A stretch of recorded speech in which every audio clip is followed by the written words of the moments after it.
who is going to lead our meditation, and welcome back to the meditation people. And we will hear from Rabbi Sheila Weinberg on a meditation on healing the wounds of history. And she's going to be speaking about compassion and layers of compassion and how suffering and compassion are related. So let's hear from Sheila Weinberg, and then Annetta and Andrew will be back with you. Thank you. Thank you very much.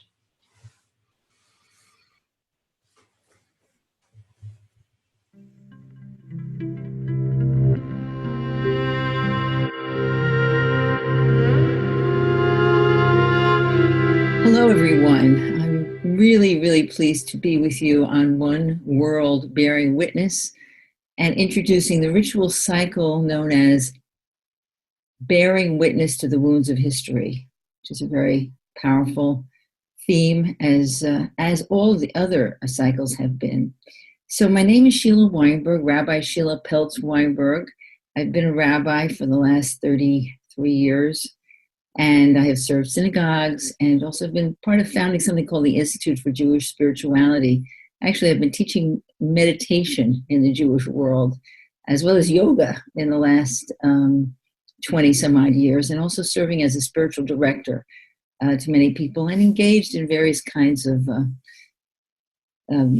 efforts to integrate spirituality and activism for justice work. So I'm really, really pleased to be part of this incredible phenomenon.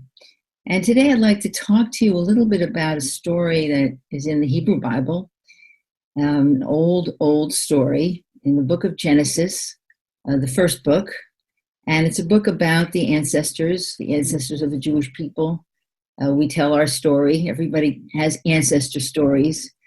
And sometimes we claim the same ancestors as other people, and sometimes we have different relations with our ancestors. But this is about Jacob, who was the son of Isaac, who was the son of Abraham, who was considered to be the first Jew, and actually the first beginning of the Christian and the Islam as well. And Jacob is born in a difficult situation. He's a twin. And his journey, his life, is marked by tremendous conflict with his twin brother, Esau. Jacob is the younger, Esau is the older. And in fact, Jacob's name, which in Hebrew is Yaakov, comes from the word heel, because he was gripping onto the heel of his brother. And in a way, in the English term for heel, applies to Jacob in his early life. He stole the birthright from his brother and the blessing in a different kind of way, or he was sneaky and self-serving, one might argue.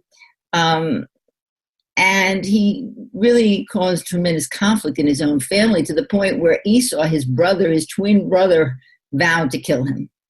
And he had to run away to save his life.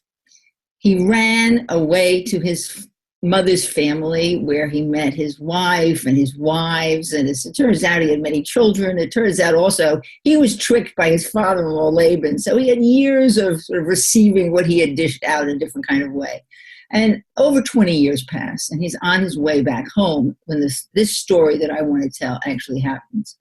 And on his way back home, and he has wealth at this point, and children and a family, and he hears that Esau, his brother, is coming to meet him. And it's quite a moment of terror. And he prepares all kinds of ways. He prays, and he prepares all kinds of gifts. And he also prepares for war, because he doesn't know what he's going to meet in his brother, his ancient enemy in a certain sense.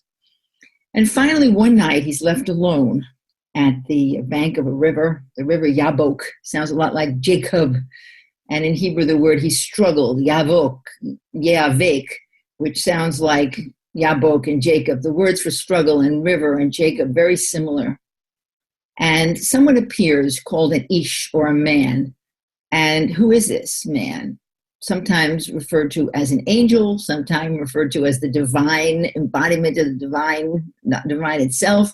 Maybe it's Esau in a certain representation. Maybe it's Jacob's own inner pain and confusion. It's really hard to know or hard to name what this person, divine or human, is. And it turns out that the wrestle, the struggle, the contest with this apparition, real or not, a dream or a reality, takes place all night. And there's no final conclusion. Again, who is he fighting? His own ego, his own patterns, his own pain, his own guilt, his own shame for what he had done, and his own fear. So many different difficult emotions are rising in him during the night as they struggle without resolution until dawn breaks, and the man, the assailant, wounds him in his hip socket. But still, the man cannot prevail. And finally, Jacob says, "Bless me and I will let you go." And at that point, the man, the angel, the adversary, asks for his name. And Jacob says, "Jacob." And the man says, "You will no longer be known as Jacob, but you will be known as Yisrael." Yisrael, the one who wrestles with beings divine and human and prevails. So this is the changing of the name of the ancestor. Many traditions have names that are changed in various struggles. What does that signify? What does that mean? And actually, Yisrael is Israel, is the name Israel in English, but it means one who struggles with beings divine and human and prevails. And he's not always Yisrael, even after this, and it's not like life goes on perfectly. Sometimes he goes back to being Jacob. But three important things happen after this renaming. One is that Jacob renames the place where the struggle happens, Peniel, the face of God. Panim, the face of El, of God. That's the name of the place where this happened. There was some kind of revelation or some kind of the veils were parted. Some greater reality emerged, something that we might call healing, something one world, some kind of witnessing to something that is beyond our own reality, that is something about our imagination, our hopes, our prayers. Peniel, the face of God. So that's number one. Number two, there's an amazing reconciliation. It's really quite extraordinary. Jacob sees his brother and he bows to him. He bows to him. Then Esau embraces Jacob and kisses Jacob. And then they both weep. So this emotional release, this extraordinary emotional release, this recognition, this honoring, this, what could you say? This is simply a healing, the tears of reconciliation from the wounds. And then the third thing is Jacob presses Esau to take gifts and says to him, and this is one of my favorite lines, I think, in the Hebrew Bible. I just think it's so amazing. He says to him, "Seeing your face is like seeing the face of God." He says this to the person that has been his adversary. The person has been his lifelong adversary. He says to him, "Seeing your face," again, the face of God, is like seeing the face of God. So, there are many interpretations here for what this means, many. Some actually hold on. Some of the traditions hold on to the enmity. But to me, this is the possibility of healing, and healing ancestral wounds, wounds of the nations, wounds of the people, wounds of our enemies. How do we do this? How do we move forward? And, it's a transformation of separation, of enmity, hostility, transformation of prejudice, letting go of our limited ideas of who the other is, and our own pain from what that has caused us. The fear, the deep hurt, the shame, the guilt, all of these things, moving forward into the possibility of a vision of healing and peace. And they do go their own ways. They don't move in together, but they go their own ways, but in peace. And in fact, it says Jacob was now whole. He was whole. It doesn't say Israel. It says Jacob was now whole. We reconcile these parts of ourselves, of our people, of our communities, these conflicting parts, these hurting parts, these attacking parts. So what I'd like to offer us now is a meditation that comes to me from the work I've been doing with someone named John McCransky, and something called sustained compassion training and sustainable compassion training. How do we train ourselves in sustainable compassion? And he actually comes from the Tibetan tradition, Tibetan Buddhist tradition, but this has been adapted for and I'd like to offer it to you at this point and see it as possibly connected to this story. The meditation, so I'll guide us through it. And really the question is for ourselves, it's called getting in touch with layers of suffering. How can our own pain as an individual, as a group, rather than separate us from each other, actually deepen our empathy and compassion for each other and ourselves? Because pain so often leads to hatred, leads to conflict, leads to violence. So how do we, in a sense, metabolize this pain in our beings? It's not a simple process. It's not an easy process at all. But I'd like to invite us into this. So I'm going to ask you to select a particular situation in your own life, in your own experience, that evokes a painful feeling. This is not something we really like to do that much, but consciously bring into mind something that may be concern for your health or some kind of suffering, physical suffering that you're experiencing, or the health of a loved one, maybe feelings of loneliness, isolation.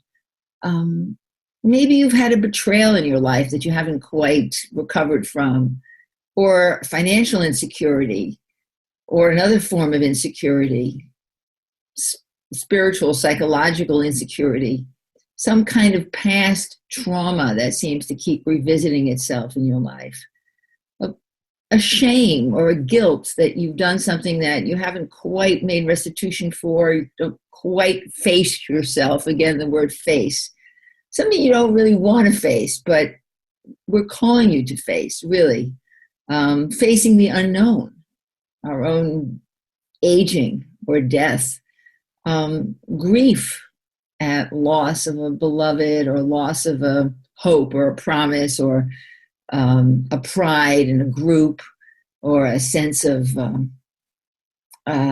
safety in a group. So those are just some of the possible human pains that you may know, and I'm going to give you a moment to just bring one to mind that seems something you could work with in this time. Just don't ruminate on it for long. Just choose something. Just choose something. Something that comes to you.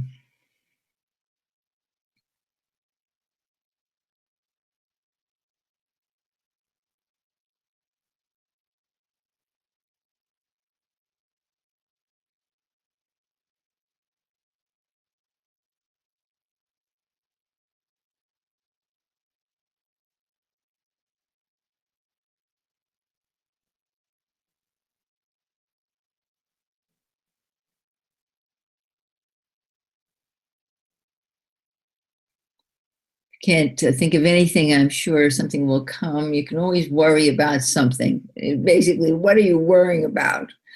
Your parents, your children, your neighbors, that could always come in. Just worry. So now we're ready. So find a nice solid seat where you can feel yourself solid in a base that is grounded and rooted on the earth. And also just feel that your spine is relatively erect, and yet you're softening as well, comfortable. And we'll start with 3 cleansing breaths, deep, deep breaths, where we're just inviting ourselves to soften and relax. Deep inhale through the mouth, through the nose. And then holding for a moment, and then exhale. And as you exhale, just let your body settle. And another deep breath through the nose. If that works for you.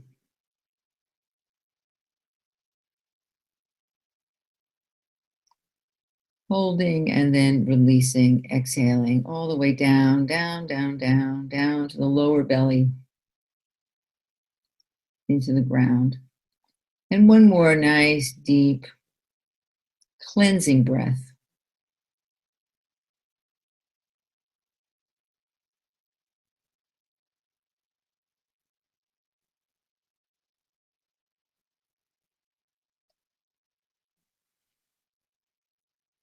So, in the first part of our practice, we'd like to invite you to call to mind a moment of care. Could have been something that happened today or yesterday or something you remember as a child.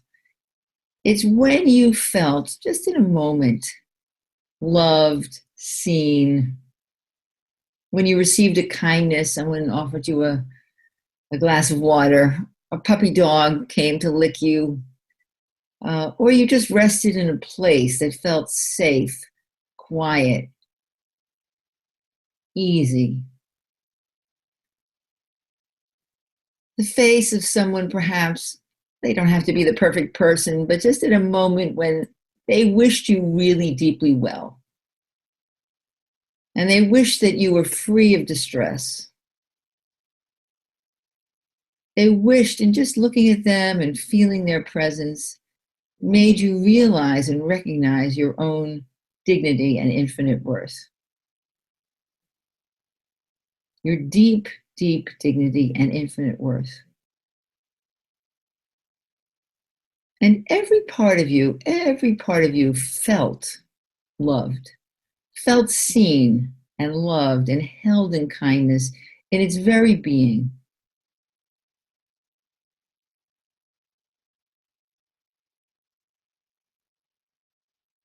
Immerse yourself in this feeling of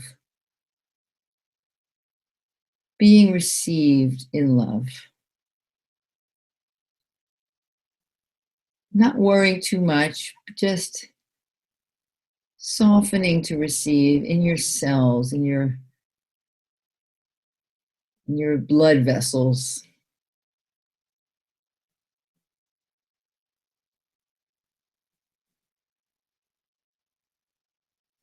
Almost as if a gentle, sweet rain were just softly, softly, gently spreading this good, good feeling of worthwhileness, of wholeness.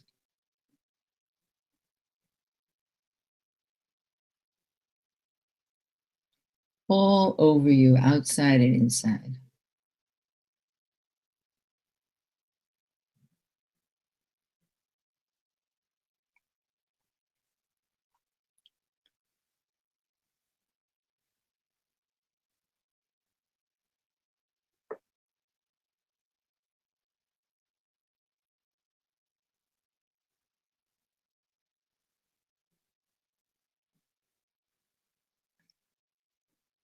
Now, when you're ready,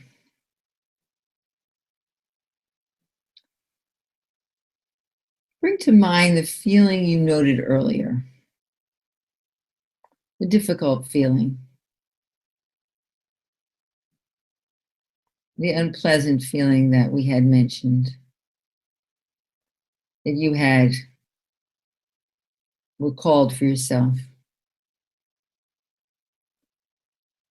And explore how you feel, how this feels, how anyone might feel.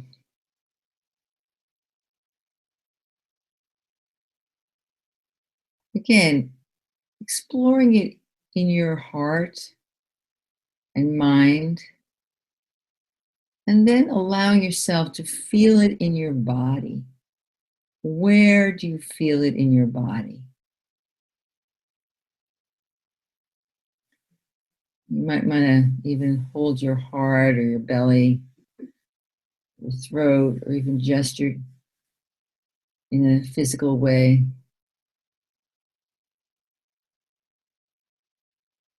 Of holding this difficult feeling.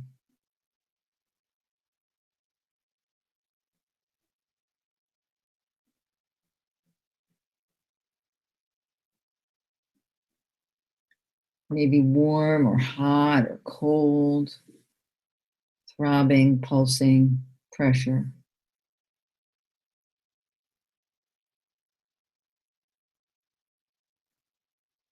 Other feeling arises with this feeling in your body, thoughts coming and going, arising and passing. No need to dwell on your thoughts. Stay connected to the sense in your own body.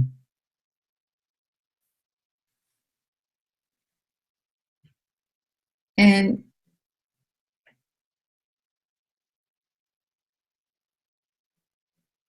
think for a moment, or feel for a moment, how does the world look and feel from within that feeling? How does the world look and feel from within that feeling? Maybe easy to notice that. It may not be. Don't worry if you can follow this or not. Just allow yourself to just be with what's happening.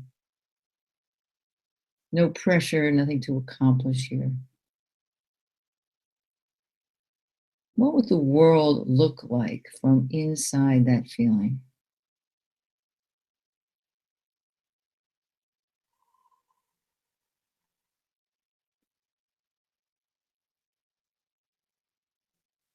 So many people in the world feel this. So many people in the world feel this. So see how you're feeling what many others are feeling. See how it feels to feel what so many others are feeling.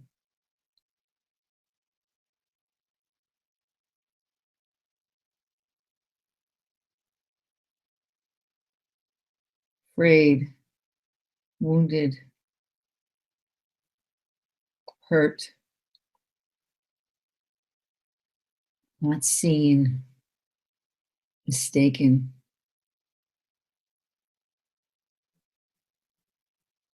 Grieving.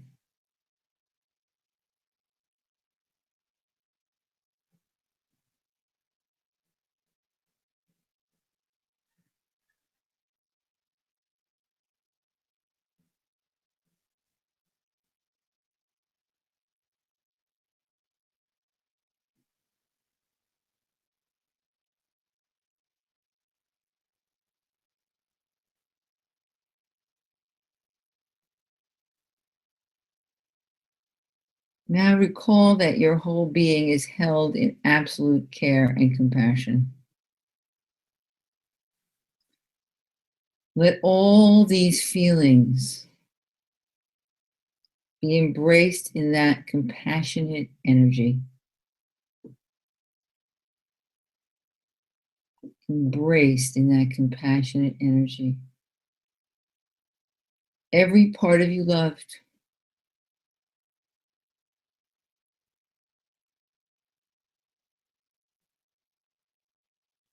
Imagine you are accepting this for others.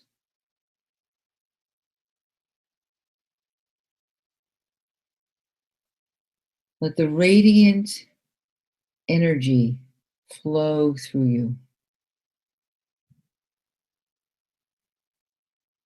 Receiving and flowing through you. As if you are a clear window pane.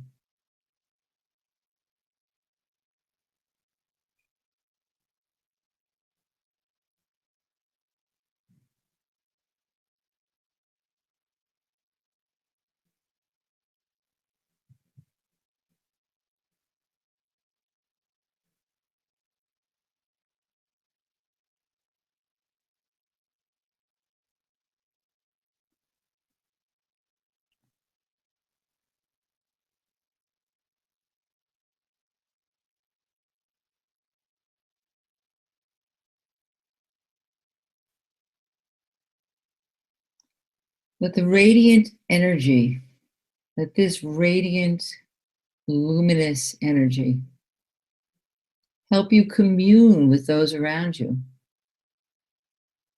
sensing them both in their deep worth, their infinite worth,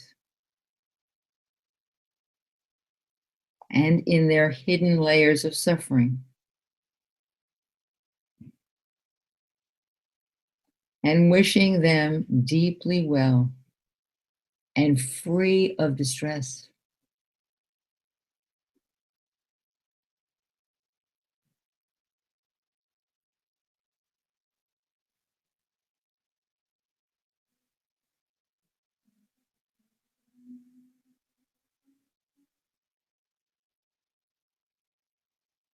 Commune with those around you.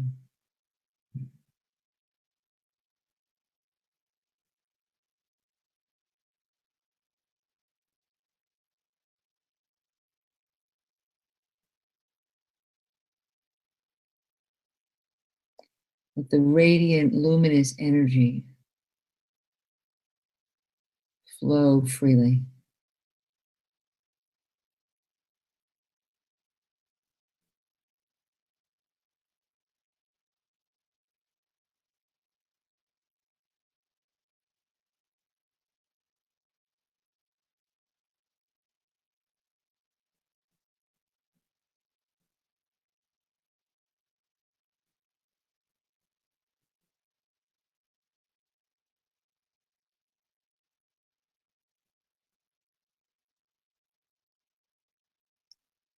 Now let the images fade, all the images fade. Release all the frameworks of thought. Let the mind and heart deeply relax and fall open. The mind and heart all open.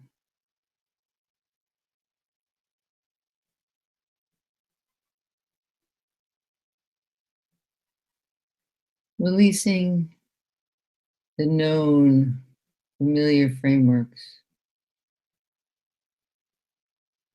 the habit,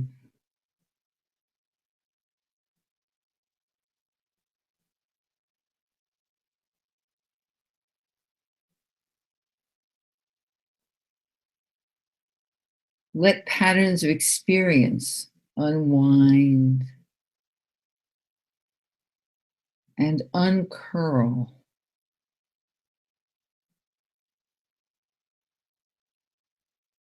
Unclench within this openness of mind and heart. This space of deep, deep acceptance and gentle warmth toward all. Just letting be.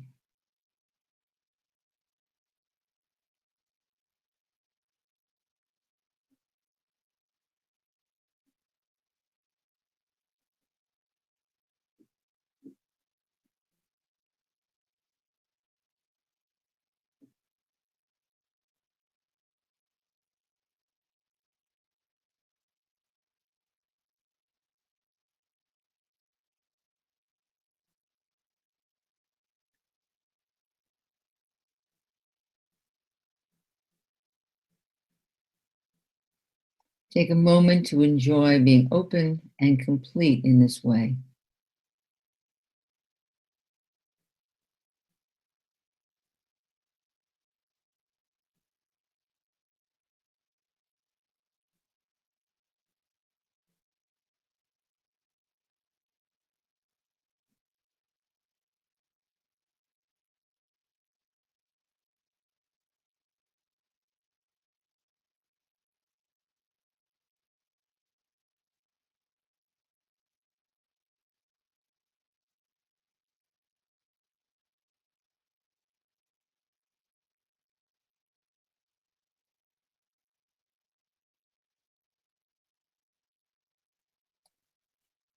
Your name can be changed to the one who wrestles with beings human and divine. Perhaps we can name this place Peniel, the face of God. Perhaps we can remember even for a moment, that moment that Jacob, Yisrael, spoke to his brother. Seeing your face is like seeing the face of God.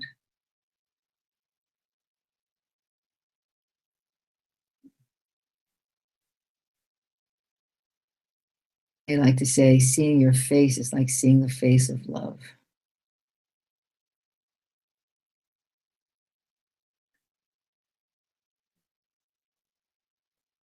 I'd like to offer a closing poem, which I felt really speaks to this teaching in a profound way. It's a poem by another female rabbi, Tamara Cohn.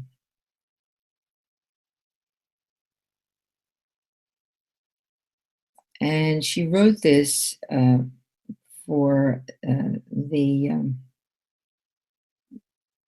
the Memorial Day, which is in the Jewish cycle that remembers the destruction of the temple, which happened in 70 Common Era, and is still remembered. And there's still grief around that, which is kind of amazing in a certain sense. And it's a day called the 9th of Av. And some people do celebrate and or observe, I should say. And there's a verse in the book of Lamentations, which is in the Hebrew Bible, which says, basically, there's no pain like my pain. And this poem addresses that idea that many of us hold that keeps us separate. And no pain like my pain. That's how it feels, dear God. That's how it felt to the lamenters, exiled and temple shorn. That's how it feels to each grief-racked mother, father, sister, son, family, and nation. Look carefully and see if there could possibly be pain like my pain, like the one bestowed by you upon me. That's a quote from Lamentations.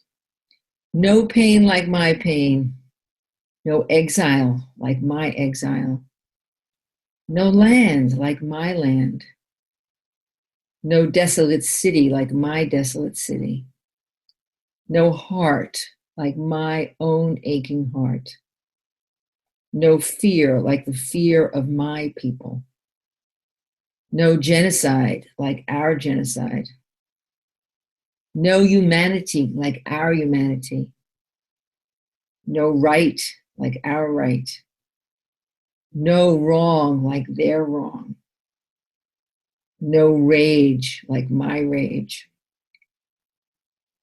no pain like my pain, immediate and raw and righteous, ancient and true and etched in our genes by history's injustices. Dear God, help us look closer so that we may see our children in their children in our own.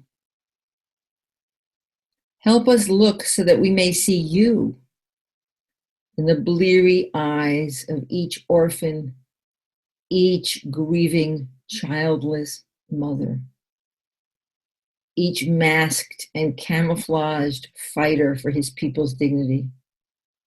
Dear God, divine, exiled, and crying one, loosen our claim to our own uniqueness. Soften this hold on our exclusive right to pain, to compassion, to justice. May your children, all of us unique and in your image, come to know the quiet truths of shared pain, shared hope, shared land, shared humanity, shared risk, shared courage, shared peace. Inshallah, Keni Hiratson, may it be your will and may it be ours.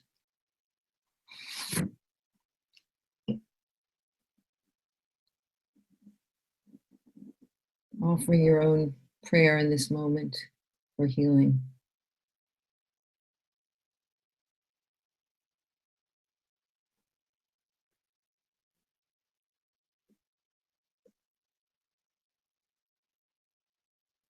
Healing for this world, this one world, bearing witness, praying for peace, praying for justice,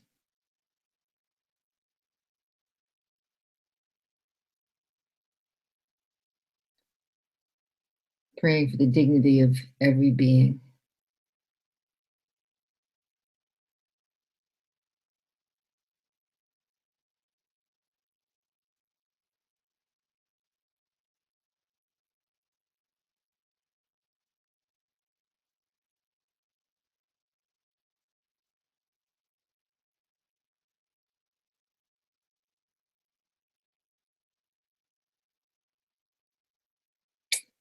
Thank you so much. Blessings, and we'll continue into the ritual process. Thank you.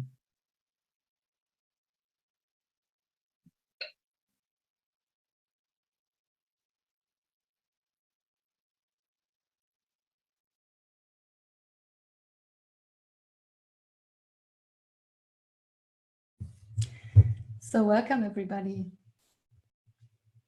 My name is Annette Loy and I'm the host together with my colleague Andrew Venetia for this new ritual cycle. I'm here, Annette, but the host has to bring me on video. Great, please switch your video on. It's yeah, I have it. Okay, you're coming. Hi. Hello, Andrew. Great to see you. Good to see you too. So we just had the honor to have Rabbi Sheila Peltz with us. First of all, I should convey her greetings and her love to us. We've been meeting with her last week to do this recording, and it's really an amazing prayer, lamentation, shared lamentation and shared contemplation for our global ritual. She was not able to be with us today, but before we move on and introduce ourselves, I would like to ask all the people who join the meditation stream that they can now switch over back to the meditation Zoom rooms and continue your stillness, meditation, and contemplation. Thanks for being with us.